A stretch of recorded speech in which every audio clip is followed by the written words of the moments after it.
dị mma ọ bụrụ ugbu a ka ị na-esonyere anyị ọ bụ ụtụtụ ọmanụ n'isi mbido telivishọn ebe anyị si akọpụtara gị nkwa dị iche iche nke a bụkwa ihe mmemme ọpụrụ iche ọ bụrụ na ị maghị ihe anyị na-ekwu anyị na-akọ maka isi nwaanyị ego a na-akwụ n'isi nwaanyị mmemme a na-eme iji lụ nwaanyị ọ karịrị akarị ka ọ na ozughị ezu ọ bụ na nwa amadi amaghị akpọ ka ọ bụ na agụba adịghị nkọ kedu nke ọ bụ ihe anyị na-atụnye ọnụ onye ndu ntụziaka m Osobi Akpata Akụ Chinwe Ebili ka nọkwa ya na onye ọbịa anyị pụrụ iche akpọ ya Aunty Blessing Ngozika Ngozi Chukwu na aha nwo Ngozi Ngozika ọ kọwarala anyị ọtụtụ ụzọ esi alụ nwaanyị na steeti ndị mba mmiri steeti Rivers mana nne kedu ka esi emekwe n'ihe na ndị bi n'elu ala ndị Igbo ndị elu ala kedu ka esi alụ n'isi ekenesi ọ na-ada ọnụ bụ eziokwu ka ihere mee ekwesị nga ya na-ada ọnụ wekụ m nwaanyị anyị ji alụ dị n'oge nga ya otu m nọ ego a na n'isi m agado m eji azụtali kaadị ihe nna m kwuru si ihe m chọrọ na-ejere nwa m maka onye dị mkpa ọwụdị ego mana ihe kwesịrị imewe ụmụnna na ndị nne emekwere ha ma ndị age grade m eme ha ihe niile ekwesịrị ime ha eme nke dị mmefọ nke ị na-eji ihe ego gị ga ọgọ nwoke na ọgọ nwaanyị ha nye ha aka onye wele ọwụ nna m ga-ebuli ihe na di na nwaanyị ọnwụ ofu onye na-ebu ya onye ojisi a na-akwado alụmdi na nwaanyị awụnye ụmụaka ọwụnye nwa sekọndịrị skuul onye katara ahụ ị ga-akwado mana ọ gịnị eji asị ndị mmadụ onye topụta mgbe ịhụ nwoke ọ na-agba afọ 29 20 afọ 30 ya bụ 30 years n'olu bekee a na-ahụ ya ịlụọkwala nwaanyị enweghị onye chọrọ ịma ma o jikwa ego ịkụzi ego asị gị hapụ ego gaa lụgodi nwaanyị ịma ndị a na-ahụkwa n'otu ahụ ile n'ala Igbo na ụkarị ndị ofu mkpọ nwa ọ na-erukwa 25 asa ga-alụ nwaanyị ma ọ bụ aga lụtara ya nwaanyị maka nne na nne na-enye n'aka nne na-ga-enye m aka maka ịchọ ka nwa lụọ nwaanyị n'oge ị ga-akwado ị ga-enye n'aka a na-eji aka ga-alụ nwaanyị ọkwa ụdị nke ha na-alụkwa ụda nwata nwaanyị mee o bu ibu ya ga-abịa n'ụlọ nwoke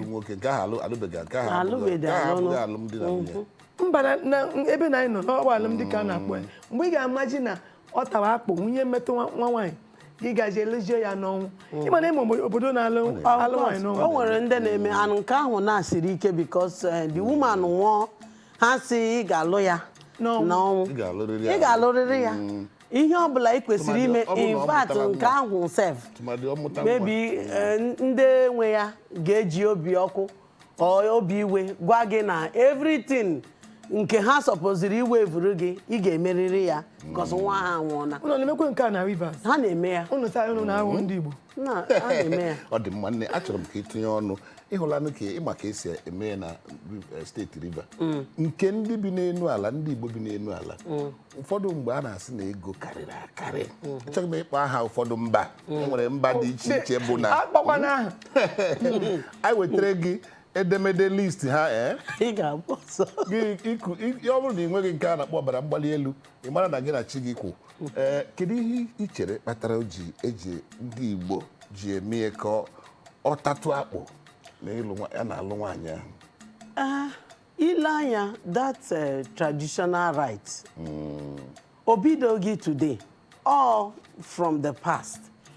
ilecha anya otu ndị mmadụ si eme ihe dịrị gị izi dị na ọ bụrụ ihe ụmụaka ọkwa ihe anyị si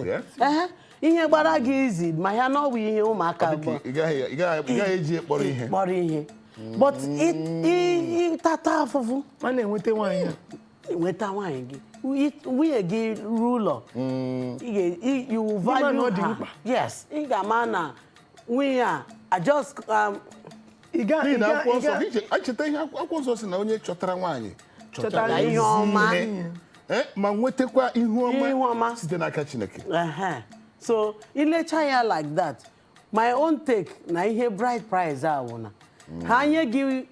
list ọ dị nwa ntọntọ ọrụ ihe ị ga-eji ihe dịka 15,000 ma ị gaghị akpọrọ mmadụ onye ga-enye ụdị nke ịchọ ịlụ nwaanyị ga-ejikere bịa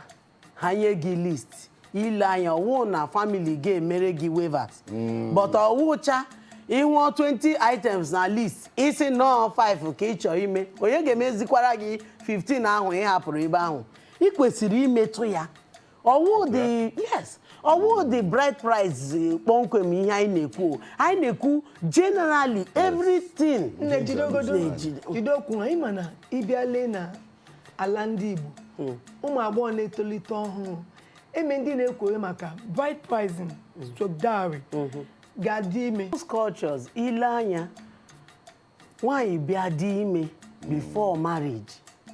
some of them ga-asị gaa ịga mụchaa nwa gị bịa ka ha mee bride price gị mgbe ahụ onye luzuru ọ gị kwanụ because mgbe ị gara ụlọ nwoke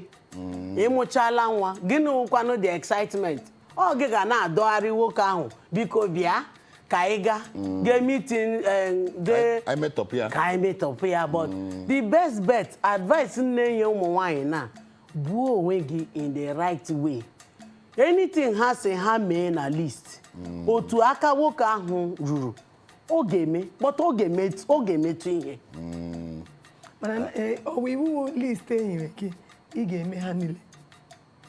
ị ga-eme ndị na list ahụ ha niile ka ị ga-eme ị ga-eme o ilecha list ahụ the only thing ha ga-emere gị hụ na some of the items maybe price ya dị tụ ọnụ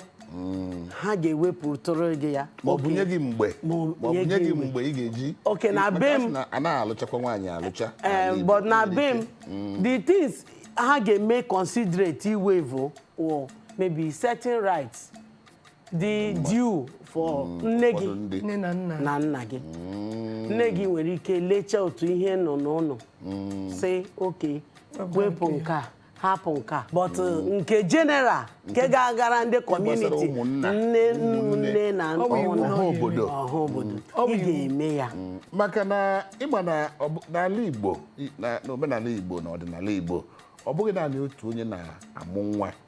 Igbo na-asị na ọ bụghị naanị gị mụ nwa ọ bụ ya kpatara eji abịa iweta ọdịka edemede list ahụ ọ bụ ọha obodo na-eweta ya ọ bụkwa gị naanị nne na nna ka ị na-ewetere ego isi nwaanyị ọ ihe Oriakụ Blessing jiri kwuo na etu esi eme ya na anaghị enwere ike wetuoro gị aka na nke metụtara nne na nna direct ọ bụghị nke ọha obodo unu anụla ya ngwa biko unu agakwala ebe ọbụla unu akpasala ya bụ ụkwa aka ka anyị weta aka ya na ya ga-eso ka anyị gbaga obere ezumike gbarịtụkwa n'egwu anyị laghachi anyị ga-agwakwa gị ihe ndị ọzọ gbasara alụmdi na nwaanyị n'ala Igbo na ego isi nwaanyị ọ bụ uru ka ọ bụ afụfụ anyị na-alaghachi